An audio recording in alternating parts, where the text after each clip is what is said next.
শঙ্খ চূড় দুধ গোখর মাথায় খড়ম ছাপ, মা মনসার চেলা নয় কো হেলা ফেলা, মা মনসার চেলা নয় কো হেলা ফেলা, ঘর তো থেকে আয় বেরিয়ে খাওয়াবো দুধ কলা।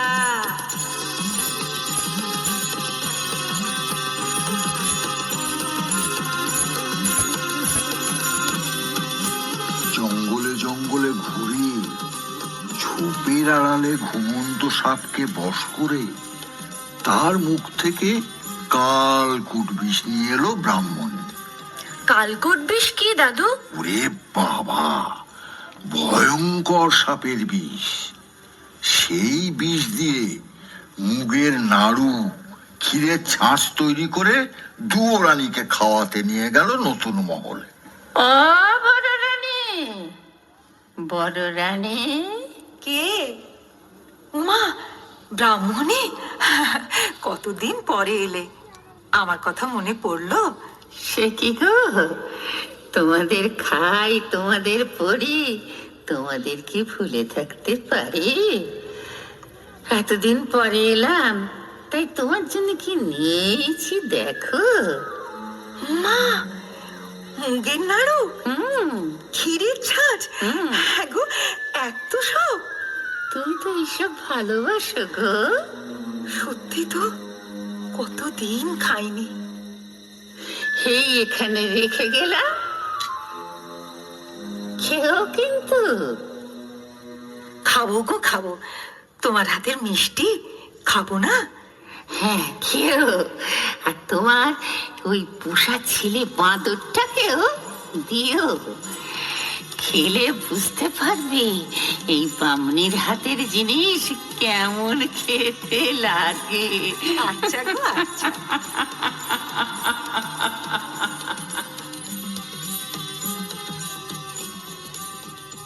ব্রাহ্মণী চলে যেতেই বড় রানী ক্ষীরের ছাঁচ ভেঙে খেলেন।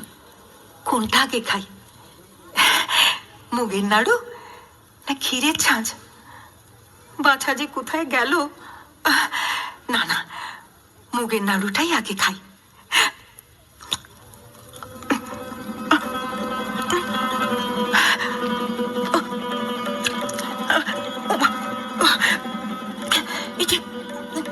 গলা চলে যাচ্ছে, জিভটা শুকিয়ে যাচ্ছে, কষ্ট হচ্ছে।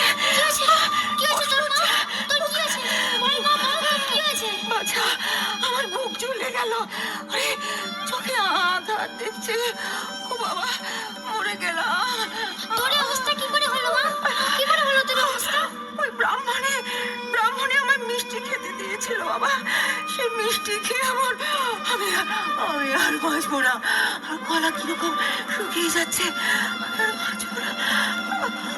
বিষ? মিষ্টির সঙ্গে বিষ মিশিয়ে দিয়েছে? তুই কাঁদিস না মা, তুই কাঁদিস না, তোর কোনো ভয় নেই। আমি যখন আছি তখন তোর ক্ষতি কেউ করতে পারবে না। আমি এক্ষুনি ওষুধ নিয়ে আসছি, তুই কাঁদিস না মা, তুই কাঁদিস না। বাঁদর বড় রানীকে রেখে ছুটে গেল বনে ওষুধের সন্ধানে। জঙ্গল থেকে লতা পাতা, গাছের শিকড় এনে বড় রানীকে খাইয়ে দিল। বড় রানীর অসুখের খবর পৌঁছে গেল মহারাজের কাছে। মহারাজা খবর পেয়েই হন্তদন্ত হয়ে ছুটে এলেন নতুন মহলে দুয়োরানীর কাছে। সঙ্গে এলেন রাজবৈদ্য, মন্ত্রী, শান্ত্রী, যে যেখানে ছিল সবাই। ভিড় দেখে বাঁদর তো রেগে আগুন। এত লোকজন নিয়ে কেন এসেছেন রাজামশাই? যান যান, আমি ওষুধ দিয়েছি, মা আমার ভালো আছে, মাকে ঘুমোতে দিন। আপনারা এখন যান যান। আর দুয়োরানীর কি হলো? 3 দিন 3 রাত দুয়োরানী অজ্ঞান হয়ে থাকলেন। বাঁদর দুয়োরানীর সেবা শুশ্রূষা করলো। 4 দিনের দিন দুয়োরানী চোখ মেলে তাকালেন। বাঁদরের খুব আনন্দ হলো।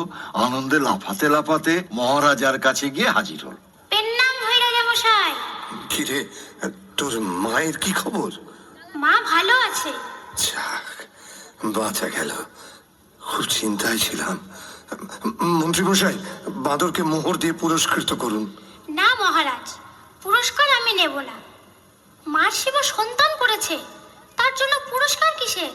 বাহ বাহ বাহ বাবা, বেশ বলেছিস। শুনে শুনে খুব খুশি হলাম। তাহলে আমার কাছে তুই আর কি চাস বল? পুরস্কারের বদলে আপনার কাছে বিচার চাই। বিচার? কিসের বিচার? কার বিচার? আমার মাকে যে বিষ খাইয়েছিল, যার পরামর্শে বিষ খাওয়ানো হয়েছিল, তাদের বিচার। বামনি আর আপনার ছোট রানী সুরানীর বিচার।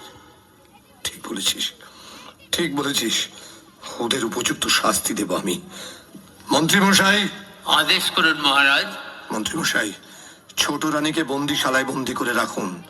আর ওই ডাকিনী ব্রাহ্মণীর মাথা মুড়িয়ে ঘোল ঢেলে উল্টো গাধার পিঠে চড়িয়ে দেশ থেকে বার করে দিন। জি আজ্ঞে মহারাজ। কিরে, এবার তুই খুশি তো? খুব খুশি হয়েছি রাজামশাই, খুব খুশি হয়েছি। আপনার জন্যেও আর একটা খুশির খবর এনেছি। খুশির খবর? কি বলবি বল? মায়ের আমার ছেলে হয়েছে। ছেলে হয়েছে? হ্যাঁ, রাজ চক্রবর্তী ছেলে। ও, চল চল, বড় রানী আর তার ছেলেকে দেখে আসি, চল। না না রাজামশাই, তা হবে না। কেন? গণনা করে দেখেছি, এখন ছেলের মুখ দেখলে আপনার চোখ অন্ধ হয়ে যাবে। সে যাবে। তা হয় না রাজামশাই, তা হয় না। আগে ছেলের বিয়ে দিন, তারপর ছেলের মুখ দেখবেন। ছেলের বিয়ে? সে তো অনেক দেরি। 10 বছর। 10 বছর? বেশ, তাই হবে। তুই যখন বলছিস। মন্ত্রীমশাই, বলুন মহারাজ। মন্ত্রীমশাই, আজ বড় শুভ দিন। এতদিন পরে ছেলে পেয়েছি। পথে পথে আলো জ্বালান, বাজি পোড়ান, রাজ্য জুড়ে আনন্দ করার হুকুম দিন। আপনার আদেশ বুঝেই কাজ হবে মহারাজ। দেখতে দেখতে 10 বছর পূর্ণ হলো। একদিন রাজা বাঁদরকে ডেকে বললেন, আরে 10 বছর তো পূর্ণ হলো, তো এবার ছেলে দেখা। আগে ছেলের জন্য মেয়ে দেখুন, ছেলের বিয়ে দিন, তারপর ছেলের মুখ দেখবেন। পাত্রীর খোঁজে মহারাজা দেশ বিদেশে লোক পাঠালেন। কত দেশের কত রাজকন্যার সন্ধান এলো, রাজার একজনকেও পছন্দ হলো না। শেষে পাটলি রাজ্যের রাজকুমারীকে দেখে রাজার খুব পছন্দ হলো।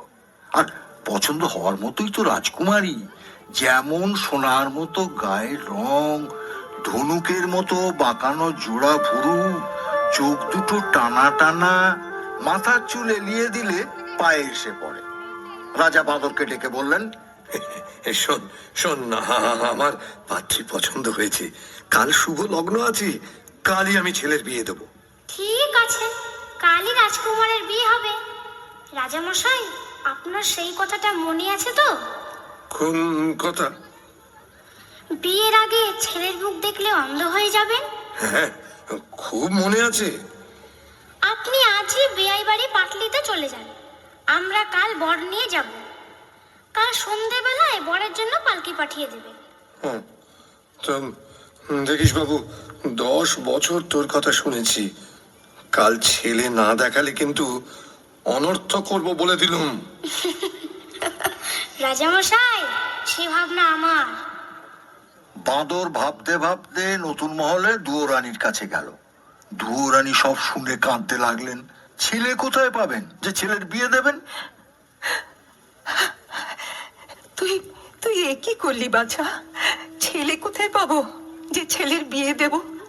ভয় আমার শরীর হিম হয়ে আসছে, পা থরথর করে কাঁপছে। ভয় কেন করিস মা? আমি তো আছি। চেলির জোরান, মাথার টোপরান, ক্ষীরের ছেলে গড়ে দে, বর সাজিয়ে বিয়ে দিতে নিয়ে যাই। হ্যাঁ রে, তোর কি প্রাণে ভয় নেই? কোন সাহসে ক্ষীরের পুতুল বর সাজিয়ে বিয়ে দিতে নিয়ে যাবি? রাজা যদি ছল চাতুরি ধরতে পারেন, তোরও কর্তান যাবে, আমারও কর্তান যাবে। ওসবে আর কাজ নেই বাছা। তুই রাজাকে ডাক, আমি সব কথা খুলে বলি, তারপর যা হয় হবে। রাজামশাইকে কোথায় পাবো? 2 দিনের পথ খোড়ের বাড়ি, তিনি সেখানে চলে গেছেন। মা, তুই ভাবিস না, মা ষষ্ঠীর যদি দয়া হয়